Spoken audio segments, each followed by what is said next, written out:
Back like cook crack. How you like me now? Bear with me. Look, it's late. I know it's late. But like I said, if you've got the time, I've brought the wine. I'm feeling fine. We're going to have a good time. You know how I get when I get a little saucy. I start getting tunesy. Feel like singing tonight. And I got some questions for the NFL, man. What y'all know about Chucky Booker? If you're a youngin', you know nothing about Chucky Booker. But if you're around my age, then you know a little something about Chucky. I got one question for the NFL. Why you wanna change the game on me? Why you wanna change the game? I didn't need you to change my playoffs. My wild card weekend was fine the way it was. But they decided they wanted to spice things up, make it spicy. I'm going to tell you what. We killed Roger Goodell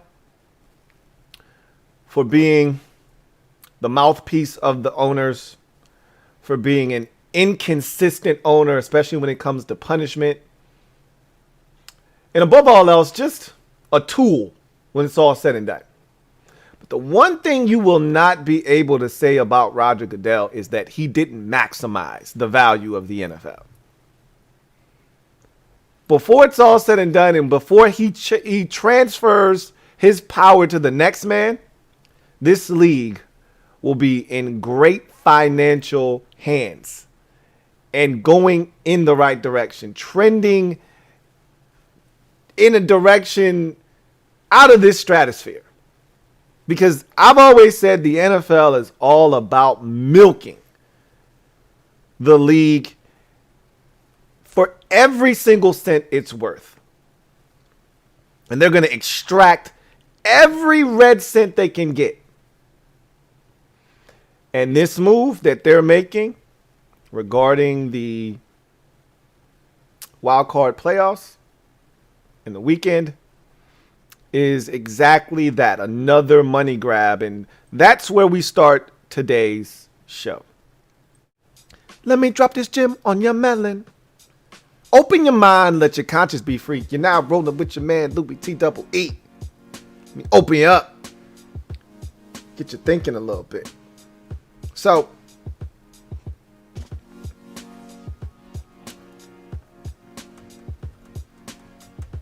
you know what?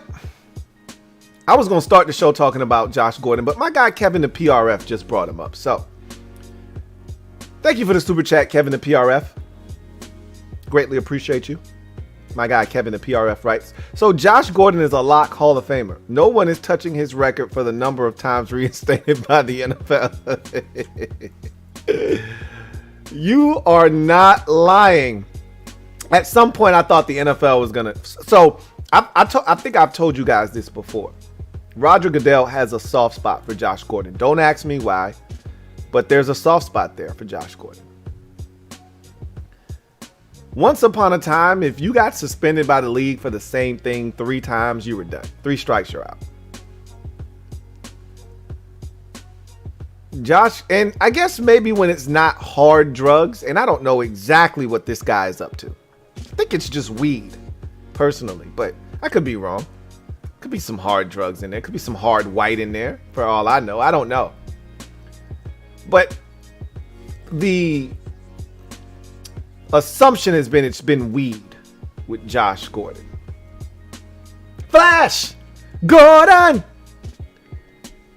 I don't know if because it's weed and not something else that Roger feels like, hey, we can help this kid. We can get him on track. We can give him a better life.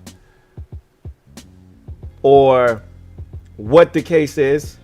But in the past, when guys have had these types of issues, whether they be drug related or something else, generally the league turns its back and says, you know what, look, we've given you enough chances. You don't get it, you're banned. Sort of like what they did to Dexter Manley. I'm surprised that he keeps getting reinstated. Like, there's something there, because if I'm not mistaken, Martavis Bryant is still waiting for his reinstation into the league. Wait, is that a word, reinstation? He's waiting to be reinstated. That's what I was trying to say. Back into the league. I don't think he's been reinstated as Martavis Bryant. And I know he wants back in. Not that anybody's looking to sign him, but it's amazing how many times the NFL has said, hey, Josh, it's all good, bro. Don't worry about it. Come on back. Only for Josh to relapse, or Josh to have a mental breakdown and decide he can't play anymore, or fail a drug test. And the league says, Josh, come on, bro. We thought we were past this already. And we know, and I'm not trying to make fun of addiction, because that's a never-ending journey when you have a substance abuse problem or a problem in general. You know, it's a everyday fight. And whatever he is struggling with, and whatever his vice is, I hope he's kicked the habit. I hope this is the final time that they have to go through this process. And I hope he is able to cope with life after football, because there may not be another team that is interested, because I haven't been that impressed with Josh Gordon the last 6 times he's been reinstated into the league. I don't know if that Josh Gordon ever came back after the first suspension. So, you know, what was it, 2014, I think, when he had that ridiculous season, 2016? I mean, how far removed are we from that year where he went apeshit with like 6 different quarterbacks and led the league in receiving? How far removed are we from that anyway? It's got to be every bit of 5-6 years minimum. 5 years minimum. I'm thinking it's somewhere in that 14 range, though. So that would put us somewhere in the 7-year range. But it's definitely not, you know, anywhere near. It's not 18 or anything like that. It's 16. It's 15 or it's 14. I think it's 14 personally. Like, how many more opportunities is this guy going to get? Because like I said, I wasn't impressed with him the last, 3 or 4 times he's come back. Seriously.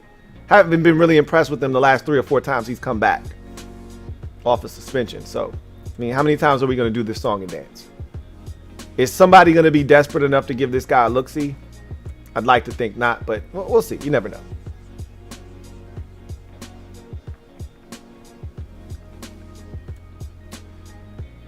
Anyway, I digress. Gem Droppin Session. New WILDCARD weekend, or as they call it now, super WILDCARD weekend. They went to the super WILDCARD weekend format last year when they changed the WILDCARD format for the first time since 1990. When they first added the WILDCARD into the mix. Before, it was only division winners that got in. Since then, we had the 6-team playoff seeding in each bracket. So 12 teams total. And last year, they expanded the postseason to 14 teams, 7 in each side of the bracket, 7 per conference. And it was a success. There's only 1 bye. There used to be 2 byes. There's only 1 now, obviously. And there were 3 games on Saturday, 3 games on Sunday. Thought it was a bit much. I told you, I love having that first half of my Saturday. that they so conveniently, how convenient, took away. They conveniently just said, you don't need the first half of your Saturday. We'll fill that with some football. You know, I wasn't going to turn it down, but I'd actually prefer that the games don't start on Saturday and on Wild Card Weekend until 4:30 like they used to. But if you're going to give me free football, you're going to give me bonus football, I'm not going to turn it down. So then we had 3 on Saturday, 3 on Sunday. It was a success. But the NFL is like, yeah, but we're not maximizing our TV money here. We don't need the 1 o'clock window on a Saturday. That's not really profitable. So I tell you what we'll do. We'll stretch this thing out till Monday. Get that Monday night prime time window and generate some new money for the league. How's that sound? What owner's going to say no to that?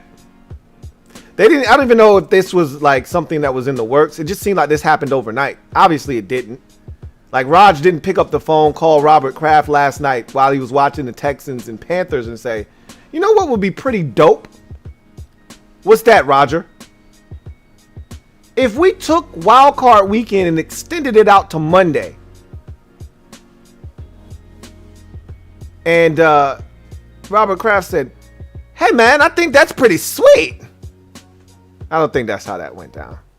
But it just happened so quick. We didn't hear any of this when we were hearing things about the league meeting or anything like that.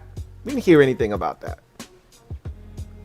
So I just feel like this came out of nowhere. But anyway, what the league is doing now with this new Super Wildcard Weekend format is they're taking one of the Saturday games, moving it to Monday, and reverting back to the way Saturday was with 2 games. So you'll get 2 games on Saturday, 4:30, 8:15.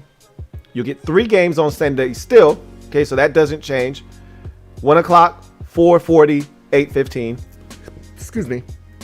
And then Monday night, 8:20. You get a game on Monday night now. So while that's cool, I don't actually think it's a great idea from this standpoint. The Saturday Sunday format was good from the standpoint that you kept the playing field somewhat even and fair. If you played on Saturday, more likely than not, you were going to play on the following Saturday. If you played on Sunday, you were going to play on the following Sunday. It just was easy to make sure a team had a full 7 days to rest, recuperate, and prepare for the next opponent. There's no way to do that if you play on a Monday. And there's no other team that you'll be playing that played also on Monday, being that there's only 1 game. And more likely than not, they're going to take the worst game of Wild Card Weekend. I shouldn't say that, because that wouldn't be smart on their part. You don't take the worst game on Wild Card Weekend and move it to Monday. That's not appealing. I don't know if you take your best game, because I think that's what they will say for Saturday and Sunday night. So I think they'll take their 3rd best game, what they perceive to be their 3rd best game, and put it on Monday night. That's what I think they'll do. Because how they've always done it is they always put the worst game that they perceive to be the lowest draw, the worst 2 markets, however you want to phrase it. But from a monetary standpoint, the game that they think is going to draw the least amount of eyeballs, they put that game on first. Usually it's the Texans and somebody, or the Colts and somebody, because nobody wants to see that shit. The AFC South is always the worst in terms of a viewing product. It'll never change. Sorry, not sorry. Nobody cares about the Tennessee Titans, even though that was a hell of a game versus the Baltimore Ravens last year. The Titans get a pass, because who doesn't want to see Derrick Henry stiff arm somebody into Jupiter? But Nobody cares about the Indianapolis Colts, even though they're fun. Nobody cares. Nobody cares about the Houston Texans, even though they had Deshaun Watson. Nobody cares. They're still the Texans. They're still the Colts, the Jaguars, whomever, yada, yada, yada. That team is usually on first. Then you would get normally an AFC North game or something like that, or an NFC West game with Seattle or somebody like that on Saturday night. This past year, we got Washington with Tampa. The only reason that Washington got that window is because of Tampa and Tom Brady and that draw. They're going to take what they perceive to be the third best game and put it on Monday night, which is cool. But then that team, I think it's a must that team then plays on Sunday. And I think the league is going to mandate that. The team that wins that Monday night game is going to have to play on the following Sunday, just to try to give them a level of normalcy, but it won't be. It'll be like a regular season Monday night game where you got to turn around 6 days later and play on Sunday. It's a short week. And more likely than not, you'll be playing a team that's coming off of a bye. So if it wasn't already bad enough that you're getting 1 day less than everybody else, so that there isn't a competitive, playing field here, or a level playing field, I should say, then you're probably going to be playing a team that had a full entire week off, more likely than not. We'll see. Hard to say. Either way, there's no way that can be totally fair for a team, but it is what it is. The league is all about making that money. And this is another way to do it. And I'd be lying to you if I said I was mad, because I get the first half of my Saturday back like cooked crack, and I love it. But it sucks for that team that has to play on Monday and wins. I'm not saying. I'm just saying. Anyway, I digress. Let's take a quick break. We'll come back because the latter half of the show is going to be pretty long, more likely than not. So we'll take a quick break, get a word from one of our sponsors, come back on the other side, and we'll start talking about football, real football, on the field football. And we'll start with our Thursday night leftovers, sir. Head to the kitchen. I got nachos. I don't know what you have. Nachos that are old and cold doesn't really move the needle for me.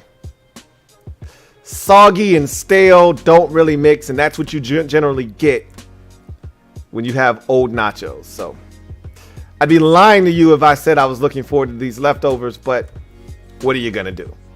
You go ahead, go get your leftovers. I'll go and get mine. We'll meet back here, and I'll sip some wine. Cheers. See you guys after this break. I want to take this time to thank Manscaped for sponsoring the LouieTeeNetwork podcast. Fantasy football draft season is upon us. It's time you put the PP back in PPR league with the sponsors of today's show, Manscaped. The leaders in below-the-waist grooming just launched the new Performance Package 4.0. Don't neglect your balls like the Packers front office has been neglecting Aaron Rodgers. Join the 2 million men worldwide who trust Manscaped and get ready for kickoff by going to manscaped.com, getting 20% off plus free shipping with the promo code LouieT. This will help you tame that Troy Polamalu in your pants. If you're grooming below the waist, the Performance Package 4.0 is an essential purchase. And good news for all of our international listeners out there, their life-changing products are now available in Canada, the UK, across Europe, Australia, South Africa, and even Singapore. Inside the Performance Package 4.0, you'll find their Lawnmower 4.0 trimmer, Weed Whacker ear and nose hair trimmer, crop preserver, ball deodorant, crop reviver toner, performance boxer briefs, and a travel bag as well. First scheduled for liftoff, new Lawnmower 4.0 trimmer. This spaceship is here to guide you on a journey to trim your balls, body, and even your A-gap. Don't want to fall prey to that double A-gap blitz. This 4th generation trimmer also features a cutting-edge ceramic blade to reduce grooming accidents thanks to their advanced skin-safe technology. The Lawnmower 4.0 has a 7,000 RPM motor, a new multifunction on and off switch which can engage travel lock, and is even waterproof. The Lawnmower 4.0 also has a 4000K LED spotlight which allows you to be as accurate as that clip of Tom Brady playing catch with the jugs machine. The Performance Package 4.0 also includes the Weed Whacker. It's like having Derrick Henry run through those tough nose and ear hairs. The Weed Whacker is also waterproof and uses a 9,000 RPM motor-powered 360-degree rotary dual blade system. This ear and nose hair trimmer provides proprietary skin-safe technology which helps reduce nicks, snags, and tugs in those sensitive holes. Pause. Don't forget to use the Crop Preserver Ball Deodorant and their Crop Reviver to help your little bench warmers be on their A game while feeling the sun's heat. Manscaped even threw in 2 free gifts to their Performance Package 4.0, the Manscaped Boxers and Shed Travel Bag as well. Get 20% off plus free shipping with the promo code LouieT at Manscaped.com. That's 20% off plus free shipping with the promo code LouieT at Manscaped.com. If your significant other is nagging you about how much time you put in your fantasy team, you might as well gift them some beautiful balls with Manscaped. And trust me when I tell you this, your balls and your significant other will thank you. Welcome back to the 206th installment of the LouieTeeNetwork podcast. Really appreciate y'all for joining me on this late night edition. My guy Kevin, the PRF, wrote, Martavis Bryant signed a CFL contract in late 2020 but never showed for training camp this summer and was suspended by the CFL. So I want to give him a pass because of COVID, you know, but it's Martavis Bryant. He never wanted to play in the Canadian Football League. Let's keep it a buck, you know. That's what you do when you mad because you're trying to get back in, but you really don't want to do it. A lot of guys go over there, but they don't really want to go over there. So that's probably what that was more of. Like, man, I don't want to go over there and play, you know. Anyway, I digress. You got your leftovers. I'd be lying to you if I said I was looking forward to these leftovers, man. Nothing worse than a pile of soggy yet stale nachos. There's only one way to get through it, and that's to do it. So let's knock this out, shall we? Thursday night leftovers. Panthers defeat. Don't want to say destroy because the game wasn't actually a blowout. It felt like it should have been a lot worse than it was, but this was an 8-point game with 5 minutes left in the fourth quarter before Sam Darnold scored his second rushing touchdown of the game to extend the lead out to 2 scores. So let's not get carried away, even though it felt like the Texans should have been utterly destroyed in this game. 24-9 was the final score. Texans 1-2 on the season. Panthers now the first 3-0 team in 2021. So let's start with our first bite of our leftovers.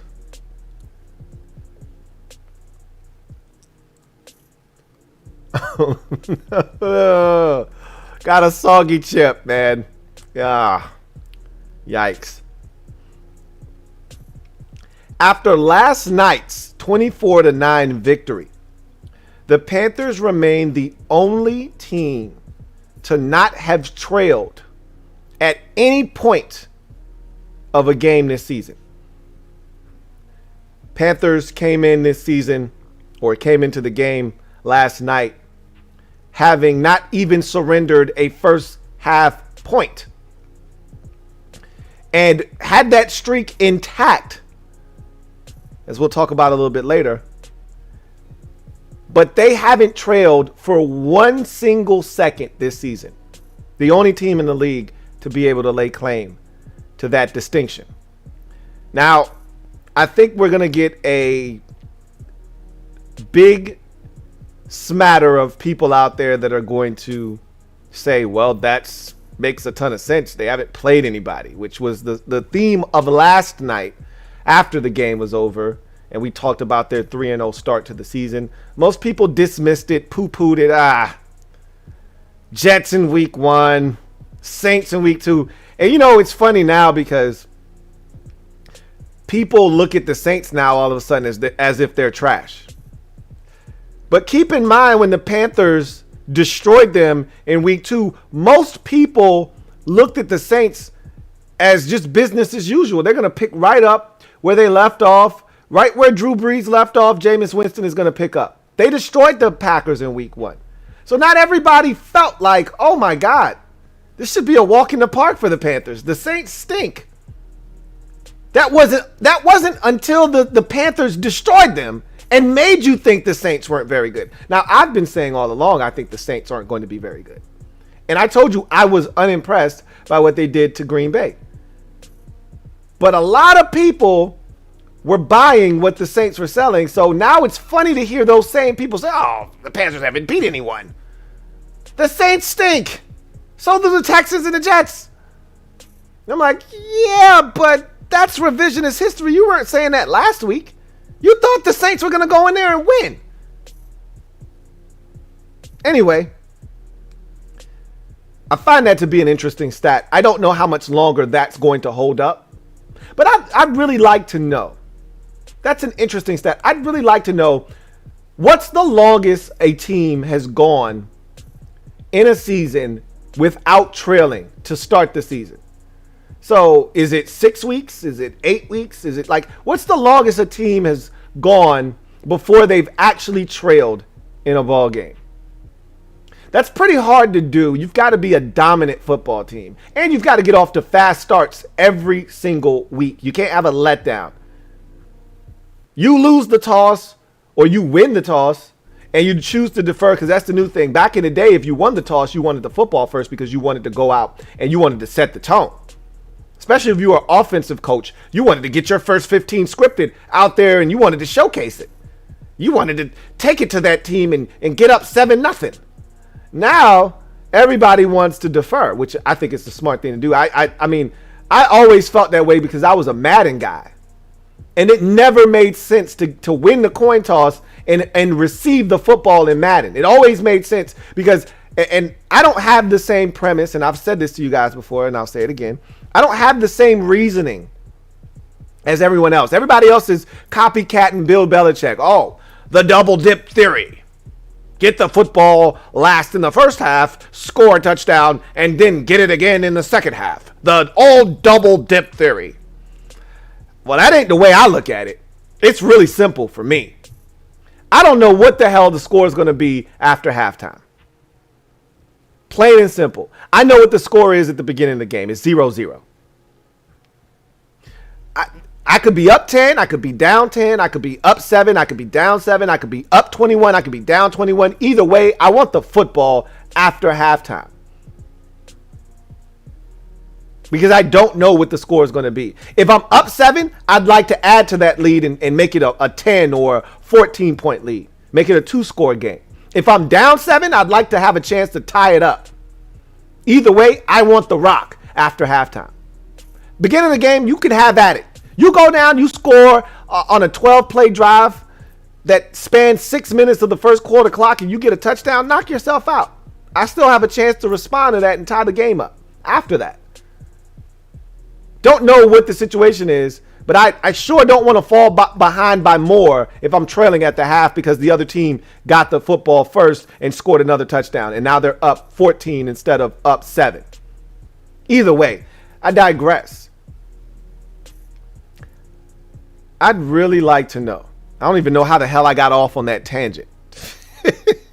Sometimes I amaze myself on how I go off on these tangents, and I'm like, how the hell did I even get there? Doesn't matter. The fact of the matter is, that's impressive what the Panthers have done to this point. They haven't trailed in 3 games this season. We'll see if they can make it 4 against the Cowboys next week. Had to wash down that stale chip. Nothing worse than crushing a chip And this doesn't go for just stale chips. This is more so for crunchy chips. And then you get it caught in your teeth, and you got that one piece that just won't come out. If you've got deep ridges, then you know. If you don't have deep ridges, then you don't know. You can't empathize with me. You might be able to sympathize. You can't empathize. But I got deep ridges, man. My teeth go deep. And those chips, they get in there. Those chip shards, they get in there deep. I need a toothpick to get in there. I got long nails. Like that. I use them for purposes of digging in my teeth and picking things up. When I don't have nails, I feel naked. That's another discussion for another day. Next leftover. Damn, that one was hard. Stale. Let's try another chip. That one was terrible. I'd rather do soggy than hard. Okay.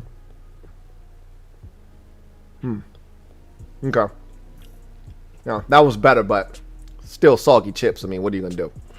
Brandon Cooks, if healthy, he's going to be some really good trade bait come late October, early November. Whenever the hell the trade deadline is. I think it's late October. Now that there's 17 games, maybe it gets pushed up a weekend into November. Either way, the Texans are going to stink.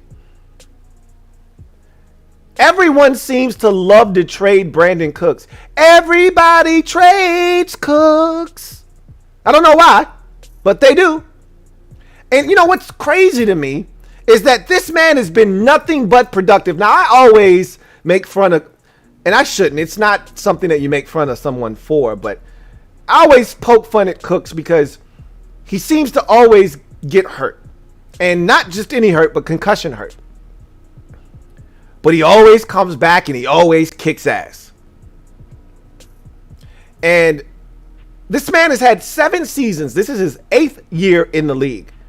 Of his 7 previous seasons, 5 have been 1,000-yard seasons with 3 different ball clubs.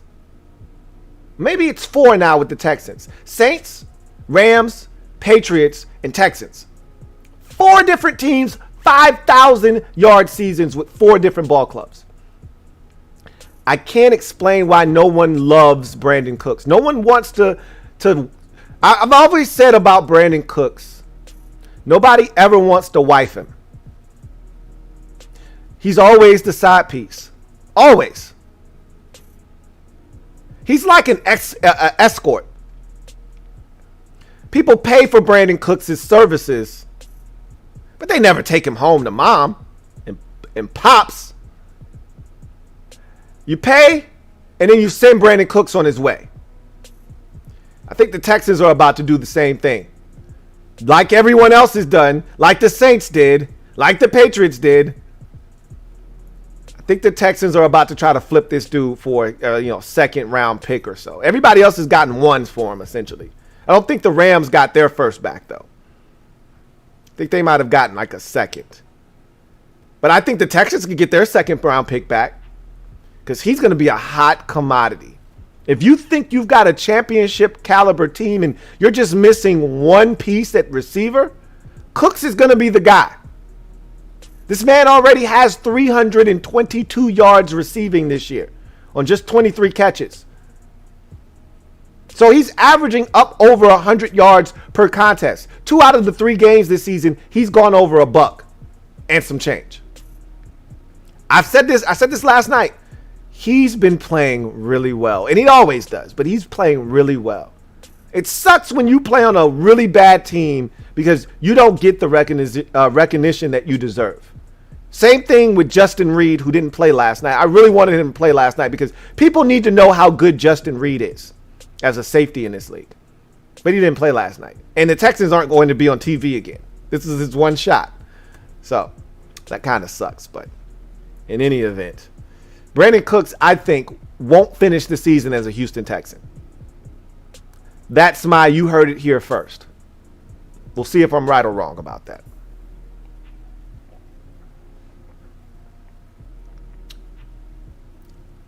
Next, leftover.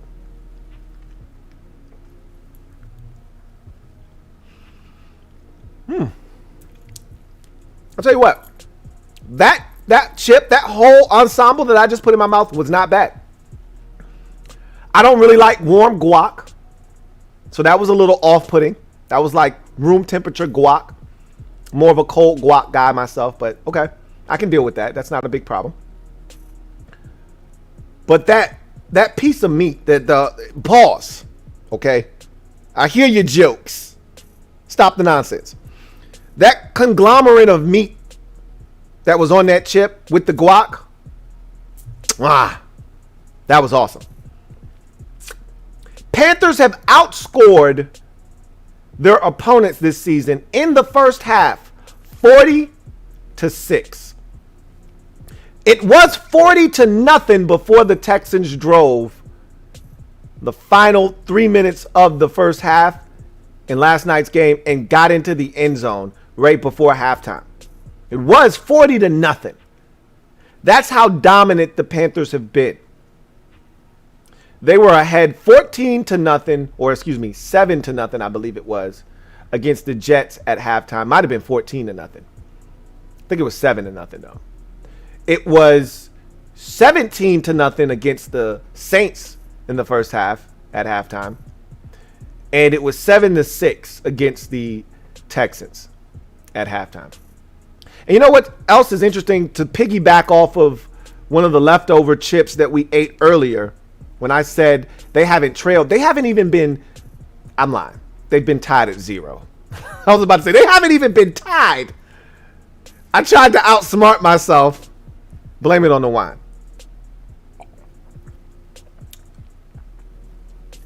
7-6 was the score at halftime. First points the Panthers have given up all season in the first half of any game. Impressive. Again, I know people are going to chalk it up to the teams that they've played and the offenses that they've played to this point. That's a fair point. I'm not going to try to dispute that. You still got to go out and do it. That's always my thing, is you still got to go out and do it. Go on and do it. Do it. Do it till you're satisfied. Whatever it is. Do it. Do it till you're satisfied. I told you, when I get saucy, I get toomsy. So, we move on to the next leftover.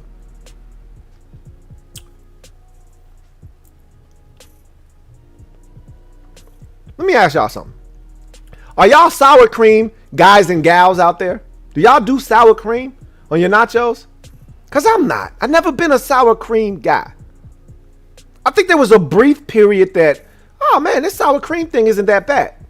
But I got over that quickly. Give me some pico. Give me some guac. Give me a little bit of meat. Pause. I'm good to go. I don't need no cheese. I don't need any of that extra shit. Don't give me no melted cheese. Don't give me no shredded cheese. I don't need any sour cream. Guac, pico, meat. Bam, I'm done. Finito. Finished. Perfect. What about y'all? That last chip had everything in it. Guac, meat, and pico. I didn't get that on the last chip, even though the last one was pretty good. James says they do sour cream and chives. See, you getting extra. That's special, James. Chives? Really? Wow. That's special right there. Condo P says, I am a sour cream kind of girl. Okay, I'm not mad at it. I'm not mad at you. I'm not glad, but I'm not mad. Last leftover. Oh, actually, we got 2 more leftovers. Texans head coach David Culley said that, quote, I think we went too far trying to protect Davis Mills with the run game. Closed quote. And I read that quote and I said, you think, David? You think? You think you went too far? Who watching that game in the first half when the Texans were running on first down, running on second down, running on 3rd and 16? Who didn't think that they were protecting Davis Mills with the run game a little too much. I remember thinking to myself, man, this is a fast-ass first half. Remember, mind you, Thursday Night Football kicks off at 8:20. It was the 2-minute warning at 9:36 when I looked at my watch. Just a shade over an hour and we were at the 2-minute warning.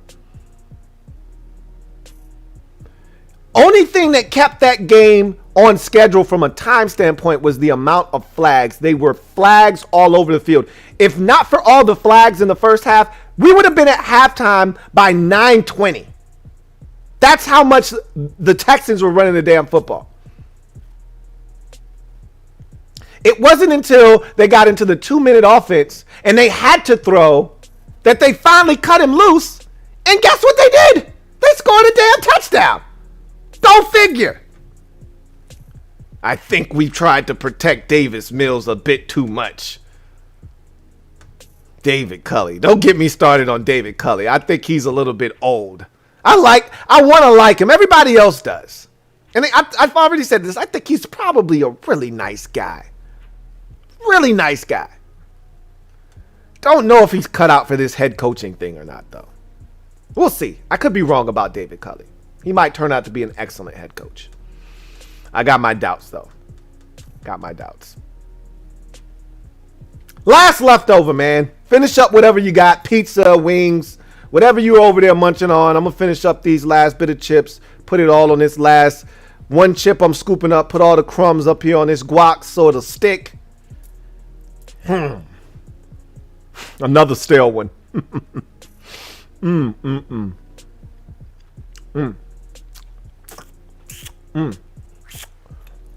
That one got stuck in one of the crevices. Anyway. Texans and Panthers on Thursday Night Football. Get this. This is going to knock your socks off. Highest watched Thursday night game since 2018. Let me repeat that one more time. Texans Panthers, highest watched Thursday night game since 2018. I'm bullshitting you. A lot of you were like, wait a minute, what? Nah. It was the highest watched NFL Network Thursday night game. Remember, Fox has the package for Thursday Night Football. And so when Fox is doing a simulcast, so Fox or NFL Network, most people watch it on Fox because it's on cable TV. It's, you don't have, not cable, it's on network TV, excuse me. It's not on cable. So you watch it on network TV. Anyway, that was the highest ranking game in terms of viewers that was exclusive to NFL Network. But remember, you couldn't watch that game last night on Fox. That was the first one this season that wasn't also available on Fox. The Thursday night game with the Cowboys kicked off. That was on NBC. And then the Week 2 game was on Fox. This game here was only on NFL Network. So, I got you guys. Ha ha ha. Ha ha. I got you. Only 7.9 viewers. This was the highest rated game watched on NFL Network since Jets and Browns. Baker Mayfield's first ever appearance in an NFL game. Tyrod Taylor goes down. At that time, if you recall, the Browns were fresh off of a 0-16 season with then head coach, what's my man, 2 cuts in the eyebrow trying to wild out. Oh, man, I can see his face. Hugh Jackson. 2 cuts in the eyebrows trying to wild out. Hugh Jackson. 0-16 under Hugh. They start off 2017. I think that was the 2018, excuse me. That was Mayfield's rookie season. So 0-16 and 17. They start off the 18 season 0 and I want to say 2. Tyrod gets hurt in the first quarter of that game. Baker Mayfield comes in and leads the Browns to a win over the Jets. And from that point on, the legend of Baker Mayfield grew. So, yeah, there's that. All right. So let's move on to our final segment of the show. You already know what it is. It is money, money, yeah, yeah. Money, money, yeah, yeah. Let's get it. My money picks of the week for week 3 in the National Football League. The kid has gotten off to a rough start, man. I'd be lying to you if I told you I wasn't disappointed. Last week, I did hit double digits for the first time this season. Went 10-6 last week. That was preceded by a 9-7 week 1. So I'm at a grand total of 19-13. Not good. Not very good. I can do better. I can do anything better than you. Wait. That's not how that goes. I just can't think about how it goes. But I'm not deterred. As a matter of fact, I can actually say with 100% certainty that I feel the most confident about my picks this week than I have at any point this season. And normally I kill week 1 because that's the week with the most uncertainty. But because that the only reason I usually do well in week 1 is because I watch preseason football and most people don't. So I have a sense of what's going to happen. But since nobody decided to play their players, I was just as in the dark as anybody else that didn't watch preseason. They didn't lose any, credibility with their picks because didn't nobody play nobody. So I didn't gain any insight and I didn't have a leg up on the competition this year in week 1 like I normally do. So I regressed to the mean. But this is the week where I think I start to take that step forward. And anything less than 12 this week, and I'm going to be pissed off. I'm going to just keep it a buck with you.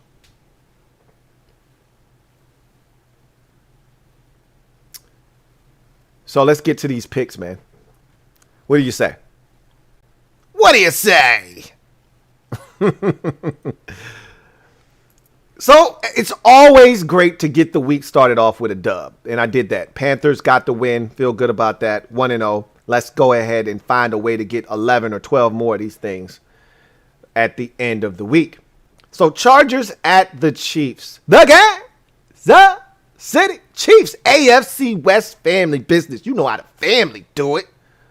Well, that's not actually my family business, and I don't like sticking my nose where it doesn't belong. But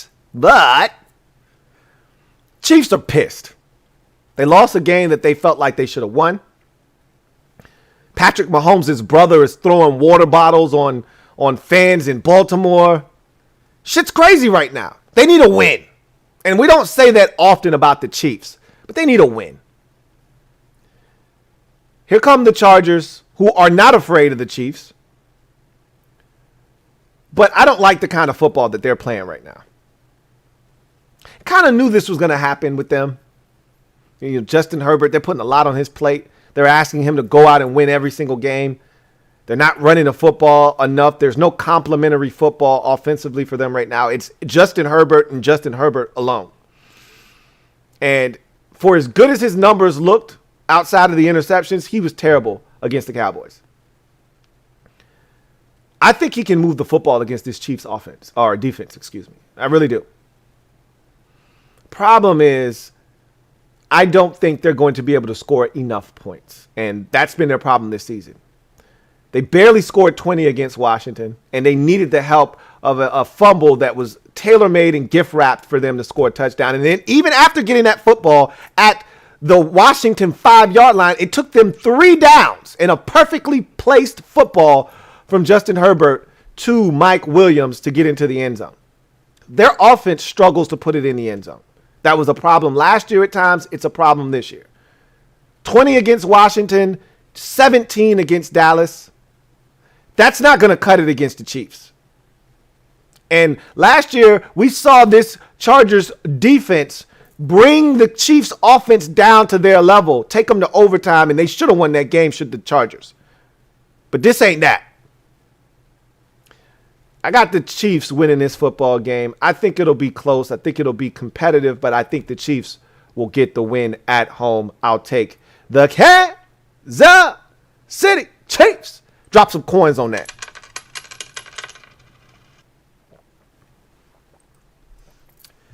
Cardinals at Jaguars.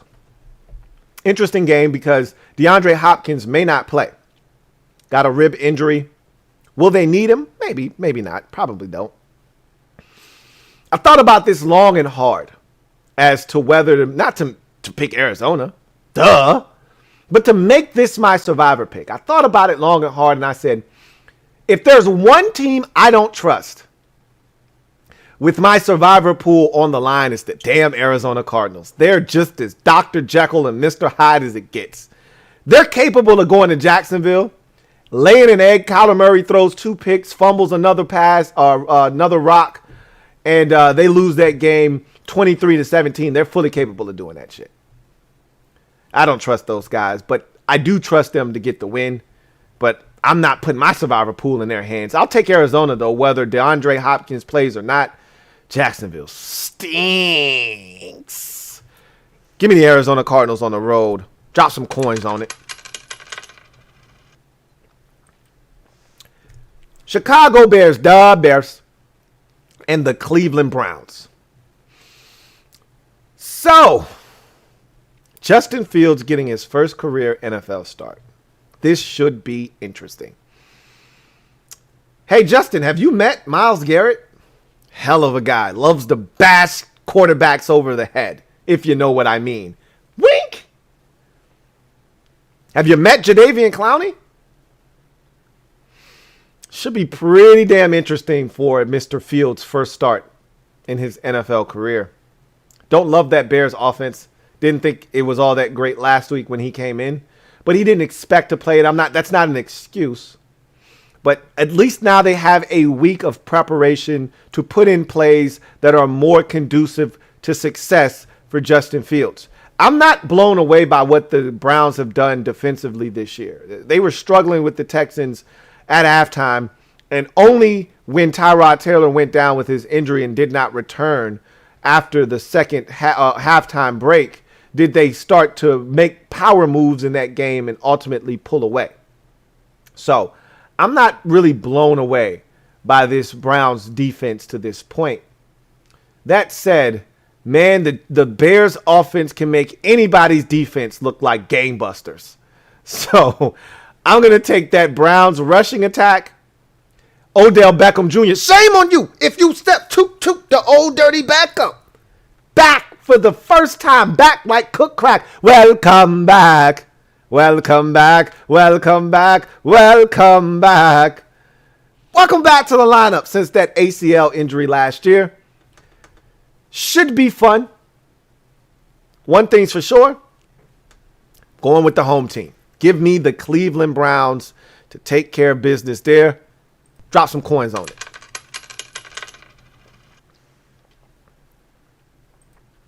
Next game up, Washington football team at the Buffalo Bills. Man, I wanted to pick my squad. Wanted to pick my boys. I feel like the Bills are vulnerable. But you know what else has been vulnerable this season? The Washington football team's defense. And I don't know if you know, but Josh Allen's really good at football. Really good. So is Stephon Diggs. So is Cole Beasley. And if we can't be better defensively, if guys like Daniel Jones are tearing us a new asshole, what do you think Josh Allen's going to do? This could be the week. And I'm hoping, I got my fingers crossed. This is the week that the defense wakes up and smells the Folgers in their cup. You know, speaking of Folgers, I got a sidebar real quick, non sequitur. I wanted to give Outkast, back in the day, a Folgers commercial. There was a song on an Outkast album. If you're an Outkast fan, you know what I'm talking about. It's called Aquemini. Great song. And so the Folgers commercial was going to go like this. And in that song, Andre 3000, Andre 3 Stacks, had this verse where he just went off. And I felt like I could do that in the Folgers commercial. So this is what I had wrote for them. Down in the ATL, we don't drink nothing that don't smell like that Folgers in your cup because that shit wake you up like this. And then Andre was supposed to go off. If you remember the song, that's how it went. You know, Big Boy said, you know, had a line like that. And then he said like this. And then Andre goes off on the beat. My mind floats in twin, won't that then. You know what I'm talking about. I extend myself so you go out and tell a friend. You know what I'm talking about. Anyway, Andre, this is Andre. Well, we just gonna have to make amends. Even the sun goes down. Heroes eventually die. Horoscopes often lie. And sometimes why? Anyway, I digress.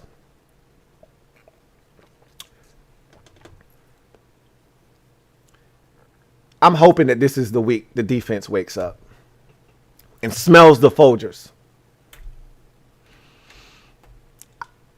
I don't have enough confidence, though. I just don't.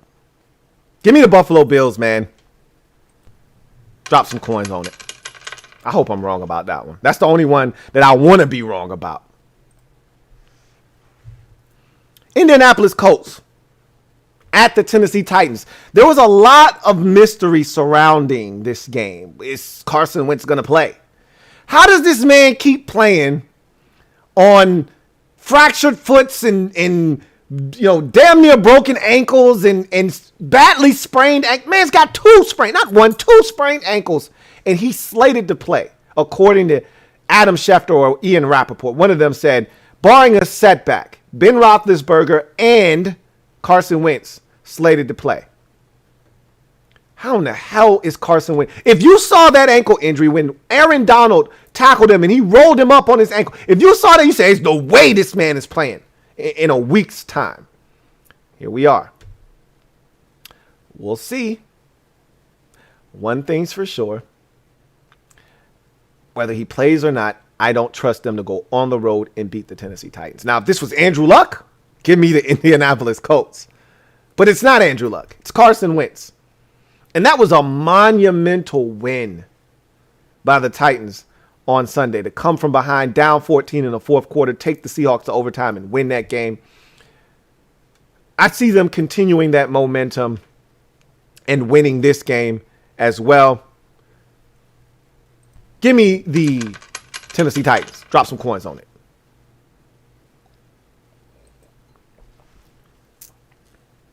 New Orleans Saints at the New England Patriots. I've said this already many times. I'm not sure about the Patriots offense. As a matter of fact, I don't love their offense. I don't think they're going to score a bunch of points this season. That's not going to be their forte. But I'm going to tell you right now, and I said this in the offseason when Bill Belichick went out and started spending money, their defense is going to be legit. Because Belichick has all the pieces that he needs to make this defense go. And I've said this already, they still don't have their best player defensively in Stephon Gilmore. So it's only going to get better when he comes back. That said, I told you I don't believe in the Saints. I don't think last week was an aberration because they had 8 coaches out with COVID and they played in Jacksonville, practiced in Dallas, and then played a game in Carolina. I don't know if that's the reasoning or not. You can make all the excuses you want. I just don't think they're going to be really good this season. And I think it's going to start with their offense. I think the Patriots are going to frustrate and bottle up Jameis Winston just like the Panthers did, force him into a couple of mistakes just like the Panthers did, and win the game just like the Panthers did. Give me the New England Patriots. Drop some coins on it. Falcons at the Giants. The G-Men. Someone's O must go. You never want that O to be in the left-hand column, though. Not this late in the season. Somebody's going to walk away with their first win of the season, and somebody's going to be 0-3. Ouch. I thought long and hard about this one. I'm not going to lie to you. Because after watching the Falcons put up resistance against Brady and the Bucs, I said if they could do that to Brady and the Bucs, they should be able to do that to the New York Giants. Seriously, their defense is not that good. But then I also said in the same breath, that was family business. And you don't always conduct yourself around others like you do family. I mean, can we all attest to that, right? You do different things. You act differently. You say things that you wouldn't normally say around your family than you do people that aren't family members, right? We can all agree on that. So the Falcons were showing out. You know, if you don't got no rhythm, you're not going out here dancing in front of people you don't know. But when you at the crib with your family and your friends, man, you in there cutting a rug. Why? Because you don't care. You don't feel like you're not going to be embarrassed that your aunt or your sister or your mom is seeing you offbeat with no rhythm. It's kind of how I felt about the Falcons' performance last week. That was family, man. So they were acting a fool last week. I know what I saw when it wasn't a family member. When it was non-family against the Eagles 2 weeks ago. Oy vey. Meanwhile, the Giants, I can say the same thing. Week 1 against the Broncos. Whew, that was rough. Then they come back against a family member and they look like brand new money. So really, what am I to do? What am I going to do? You know what I'm going to do? I'm going to go when in doubt. This is my rule of thumb. When in doubt, go with the home team. Give me the New York Football Giants. The G-Men. Drop some coins on it. So, Cincinnati at Pittsburgh. AFC North family business. If these two teams said they ain't did it, then they ain't did it. But if they did, well, that's AFC North family business. This is intriguing.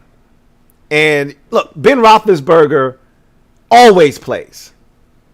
Like, I didn't even pay any attention to Ben Roethlisberger has a pec muscle injury or whatever the hell he has. I was like, oh, that's cute. His ass playing, though. We've been through this song and dance before, man.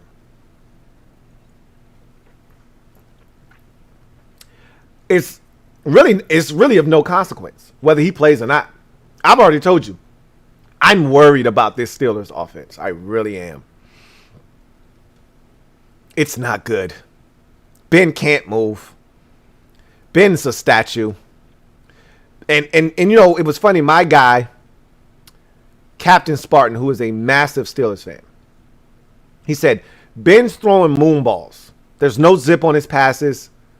He looks bad. Maybe the pec has to do with that. Maybe that's why Ben doesn't look the same from a throwing standpoint, because Ben wasn't moving all that great last year either. It wasn't this bad, but he wasn't moving all that great last year. But at least the passes didn't look terrible. He can't throw it. And Captain was like, yo, he can't throw it right now. Their offense looks terrible. And they can't run it either. I thought Najee Harris would solve all of their rushing woes from a season ago. Nah, their offensive line just ain't cutting it. Then I look at Cincinnati and I'm like, I trusted you bastards last week. I put my faith in you last week, and you shit on me against the damn Bears and effing Justin Fields. And I didn't even know that you were going to get some Justin Fields to feast off of. I was disappointed in Cincinnati last week. And Joe Burrow throwing 3 picks.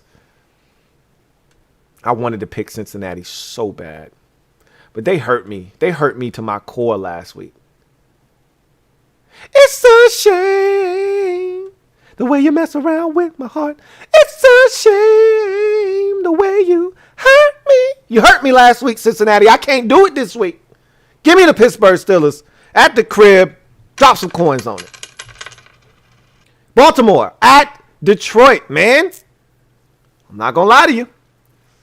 I thought long and hard about this one. Not to say that I was going to pick Detroit. Nah, y'all tripping. I thought long and hard to make this my survivor pick of the week. But then I said, Lamar missed practice? They was like, it's just an illness. He's fine. Don't worry about it. I'm like, okay. They said, but they do have 3 defensive starters that's not going to play in this game. I'm like, what? How many? 3. I was like, shit, don't they already got like 4 dudes that was already out? Yeah. But even before that, you know what I said? I went with the Louie T rule of thumb.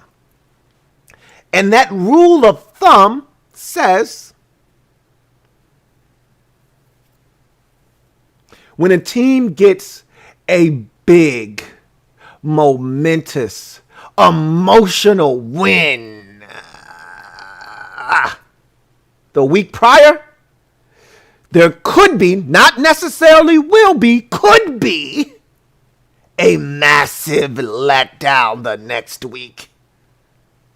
And I can't put my survivor pool on the line with a team that's coming off of an emotional win last week where you got the head coach who has won a Super Bowl saying that might be the biggest win we've ever had. Okay? You know it was week 2, right? He's well aware. So that tells me a lot of emotions were left out on the field last week. If this were a home game at M&T Bank, give me the Ravens and I'm going to put the survivor pool on it. They got to go to Detroit, though. Detroit's one of those stadiums. You go there. It's 216 people in attendance. The lights are a little dim, not as bright as most of the stadiums around the league. You could go there and fall asleep, wake up in the 4th quarter, and it's 19-16, and you want to know, how the hell am I clutching on to a 3-point lead right now? I can see the Ravens falling into that trap. They're going to win the game. So you can go ahead and drop some coins on that. But I ain't put my damn survival pool on their ass. No sirree, Bob. Won't do it. Wouldn't be prudent. Give me the Ravens, though. Moving on. Jets at Broncos. Ding, da, ding, da, ding, ding, ding. Ding. I have found my sole survivor pick of the week right here. Denver Broncos getting their home opener. Haven't played at home yet. They're 2-0. They haven't played the greatest competition to this point. But what's my mantra? All you can do is beat who they put in front of you. And that's what they've done. And they've done it handily and impressively, starting with their defense. I look at the Jets. I look at the 4 interception performance from Zach Wilson. I don't think he's going to duplicate that in this game, but they're going to get after his ass. Sucks that Bradley Chubb is down for the next 6 to 8 weeks with surgery. I was looking forward to seeing him and Von Miller really get after the young fellow, but that's fine. Von Miller can handle it himself. The Jets are going to struggle to score in this game, just like they struggled to score last week against New England. And I imagine that the Broncos, it may not be pretty offensively. Maybe they score, 30. I think they score something like 24, 27. Doesn't matter. It'll be more than the Jets. Give me the Broncos at the crib for the first time in 2021 to get the dub and lock it up. Lock it up. Lock it up. Drop some coins on it. And the Broncos are another 3-0 team that you can look up and say, well, they ain't played nobody. All I do is the Jordan shoulder shrug. What you want them to do, man? You want them to lose a game because they ain't played nobody? Nah. Take them out back and dispatch of them. 3-0 for the Broncos. Book it. Dolphins at Raiders. Here's another team that's probably going to be 3-0. And again, when the schedule came out, did you have them winning all three of these games? This could have easily have been a loss, just like it was last year on a Thursday night when Ryan Fitzpatrick got his head spinned around on a 15-yard penalty late, threw it up for grabs, and Mac Hollins came down with it, and they walked it off with a field goal. Not happening this year. There's no Ryan Fitzpatrick to save him, and Tua won't play in this one either, more likely than not. Jacoby Brissett, you're up. Ugh, that's nasty. Looks like the Raiders are going to start this thing 3-0. I got nothing else to say. Drop some coins on it. Give me the Raiders.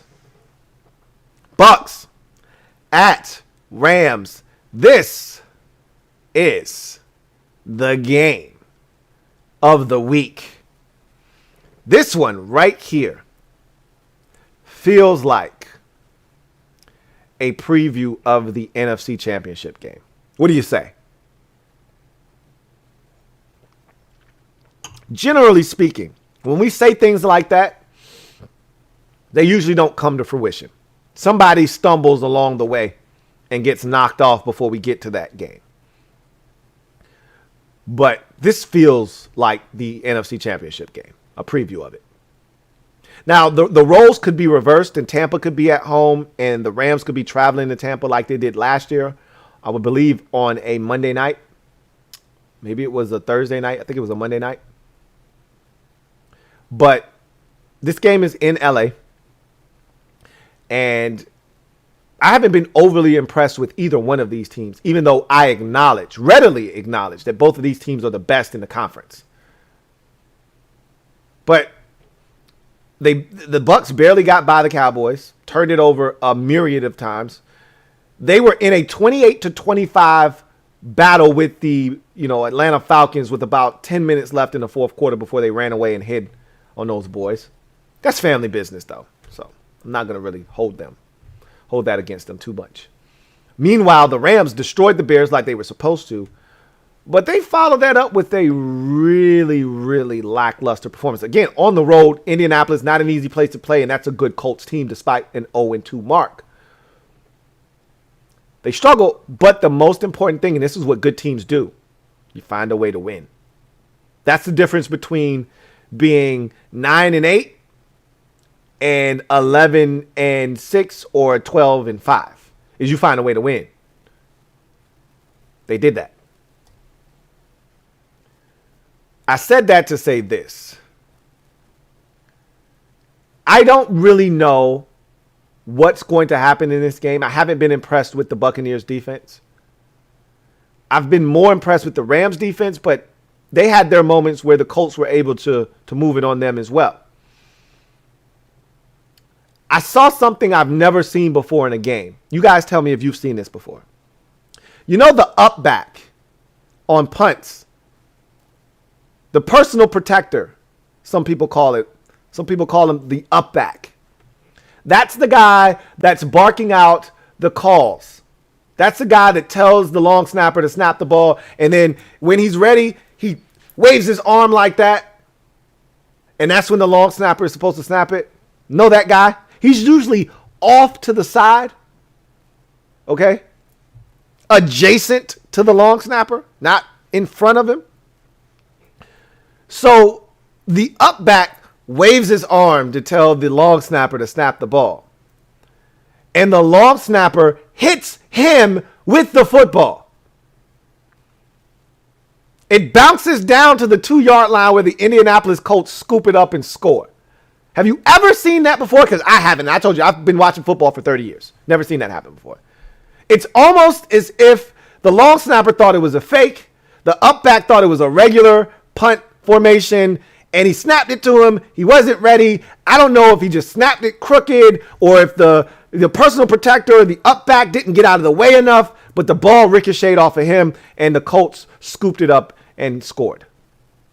When you do stupid shit like that, you usually don't win games. But the Rams got away with it.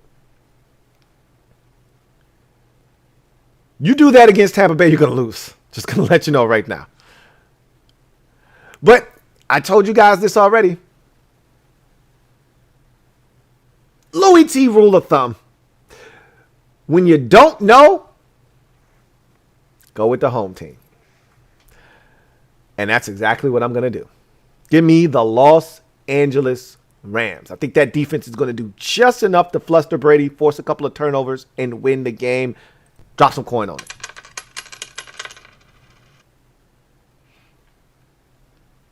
Seahawks at Vikings. Y'all remember that game? Was this last year or was it the year before? On a Sunday night, Vikings have the Seahawks on the ropes. And all they got to do is either kick this field goal, go up by 8, so you don't lose in regulation. They were up by 5 in the game at the time. Or you pick up the first down, you take 3 knees, and you get out of Seattle with a win. And it was 4th and inches. They decided to go for the jugular, which is so contrary to what we usually see from Mike Zimmer. Zimmer! They handed the ball off to Alexander Madison. And there was the biggest hole off to his right. And instead, he put his head down and tried to burrow his way to the first down and got stuffed. And all we saw was the freeze frame of the biggest hole you've ever seen. Literally, you know how people always, you could have driven a Mack truck through that hole. Literally, you could have driven a Mack truck through that hole. And he decided to put his head down. Didn't see it. And Russ, of course, gets the ball, cooks, and ultimately takes him down the field. They score a touchdown, win the game. Heartbreak City. Fast forward to now. Seahawks get done up in their own building after leading by 14 in the fourth quarter. Vikings had every opportunity to win in week number 1, even though they spotted Cincinnati a nice sizable lead. They hawked them down and had a chance. Dalvin Cook fumbles in overtime. They lose. You could argue if that was a fumble or not. In week 2, they jumped all over Kyler Murray and the Arizona Cardinals. They were up 20-7 in that game. Missed an extra point. Typical Minnesota Vikings shit. Missed an extra point. They would go on to lose that game by 1 point too, if I'm not mistaken.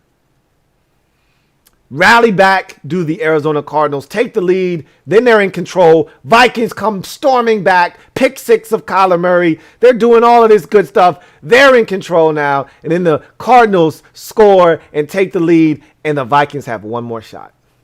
And Kirk Cousins, wouldn't you know it, takes them right down the field and gets them in the field goal range. Chip shot, too, like a 38-yard field goal. This is easy money for Greg Joseph, who banged it home from like 54 last week against Cincinnati to send it to overtime.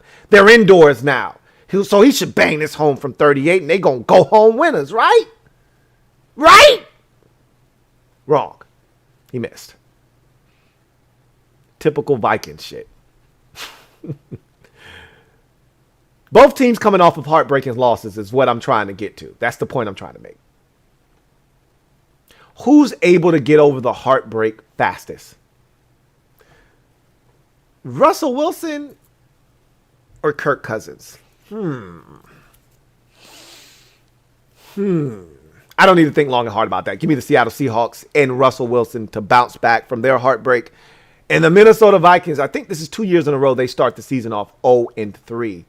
Ugh, that's nasty. Drop some coins on it.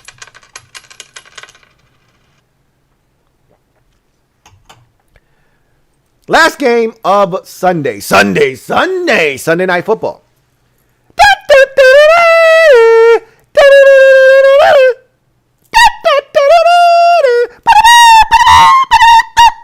Woo! You see how I got up there? I took that horn a little octave higher.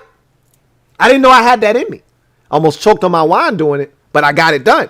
That's what winners do. They find a way to get it done, which takes me to this Green Bay at San Francisco 49ers contest. Last week, Aaron Rodgers found a way to get it done. It wasn't pretty early on, but they found a way to get it done. They dominated the second half after trailing 17-14 at halftime. They scored 21 unanswered points and won that game, going away 35-17. Bounced back, went to 1-1, and Brett and Aaron Rodgers essentially said, "Y'all shut the hell up." That felt good. Y'all shut up. Meanwhile, the San Francisco 49ers ran their record to 2-0 with a 17-11 victory over the Philadelphia Eagles. It was not pretty, but it was gritty and a dub. I've always said that styles make fights, and some matchups just aren't good for certain teams. Excuse me. So I look at this matchup, and this has always been a bad matchup for Green Bay. 49ers can get after the quarterback. 49ers can run the football. Their play action off of that run game is mwah. But the Packers destroyed the 49ers last year. Now, it was a shell of the team that we're seeing right now. It doesn't matter. They exercised some demons last year, and I think it was on a Sunday night, I believe.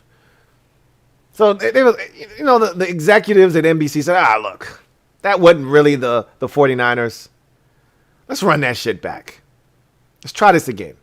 We got all the usual suspects. We got all the real cast of characters. They're all here. Let's see this thing again.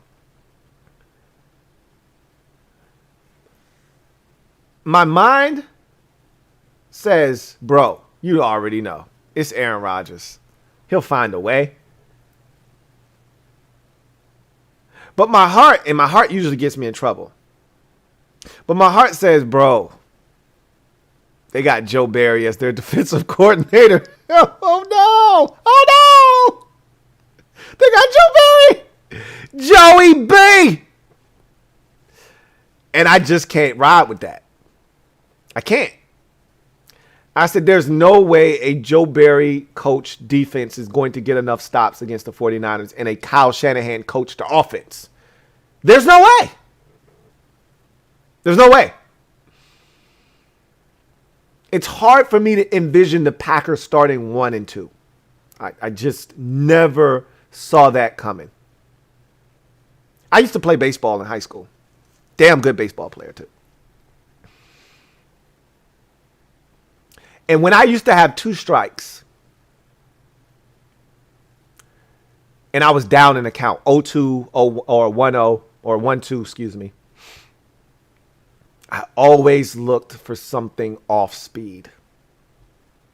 Pitcher was going, this was a staple of high school baseball, gotta waste a pitch.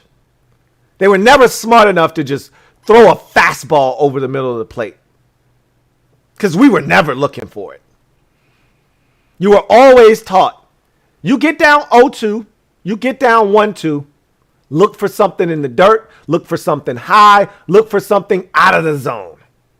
They want you to swing at something you have no business swinging at, because they always teach you, protect the plate.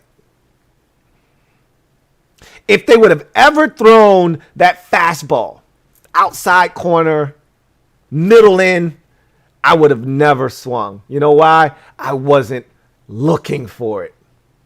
I didn't expect it. The Packers aren't looking for the 49ers to bludgeon them to death. Nobody is looking for Aaron Rodgers to start 1-2 this season. The Packers are unaware that their defensive coordinator might be the worst in the league and that they're going to have a tough time getting consistent stops this season. They never saw it coming. Or should they have? That's what happens when you're clouded by the judgment of a head coach who's hiring his buddy. Give me the 49ers at the crib. This is their home opener that's going to be raucous. They're going to pack Levi Stadium full of red and go nuts when that offense is carving up that Packers defense And that defense is then teeing off on Aaron Rodgers, similar to the way the Saints did in week 1. Good luck, Green Bay. I already said this to the Green Bay Packers fans. Good luck. You're going to need it. And God bless you, because your defensive coordinator is Joe Barry. Drop some coins on it.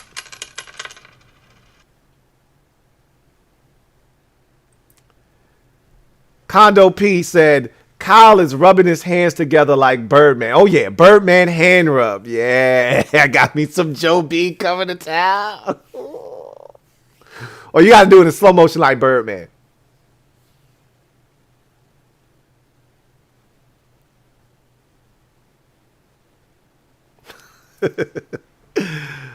Anyway, that's going to do it for me, your man Louie T, here on the 206th installment of the Louie T Network podcast. If you haven't already done so, please do the kid a huge favor and hit that subscribe button. Turn on that notification bell for more great content, and so you don't miss a thing.